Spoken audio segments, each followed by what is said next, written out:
Bob Cullinan is back. He just returned from the 49er camp. How they look up there, huh? Pretty good? Looked hot. Yeah, it's always hot up there in Rockland. Oh, geez, about 95 or 100 degrees up there. Yeah. It's these days that I'm glad I'm not playing football.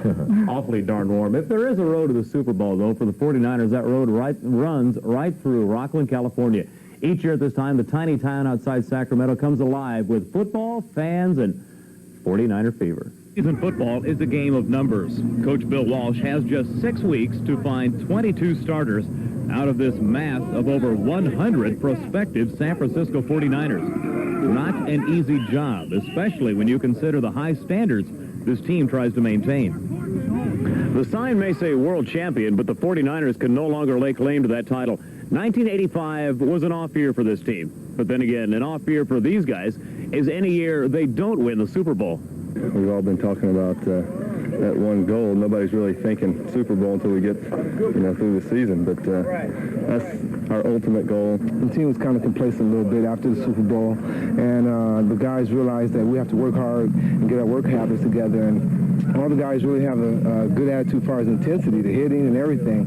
And we're out here just having a good time. We want to get back to that championship form that we once had. What will that take, do you think? Hard work and discipline and a gut check from everyone. It's also a time to check up on old friends. Most of these guys go their separate ways in the off-season. In the dorm tonight, I'm sure we share our war stories for the off season that we've gone through. But it's fun. It's fun. Like I said, it's just like being in a big fraternity, being around a bunch of guys that really enjoy something and love playing with each other and care about each other. That's what's made this team so unique.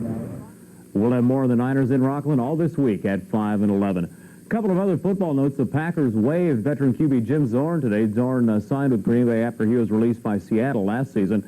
And NFL football comes to England this Sunday. The Bears and the Cowboys have arrived in London for an exhibition game at Wembley Stadium. A sad note to report today. Jim Braxton, the fullback who opened holes for O.J. Simpson during their years at Buffalo, has died of brain cancer. Braxton has been ill with the disease for the past year and a half. He was a third-round pick out of West Virginia in 1971. He played his best years with the Bills until he was traded to the Redskins in '78. He finished out his career with the Dolphins. Jim Braxton, dead at the age of 37.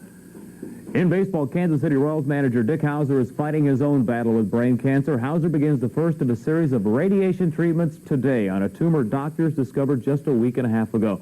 Now, part of the tumor was removed in a 3.5-hour operation last week, but Hauser will still need at least 5 weeks of radiation to treat the rest.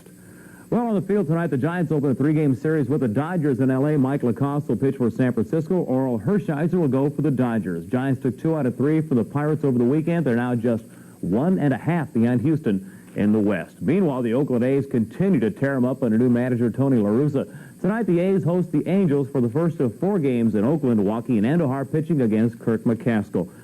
You know, it's ironic that while the Giants continue to grab the headlines, the A's are baseball's hottest team. Recognition for the team that many had written off is coming very slowly. This despite their current 6-game winning streak and the fact they have won 11 out of their last 12. We asked a few of the A's if the lack of attention affects the team's attitude and their play.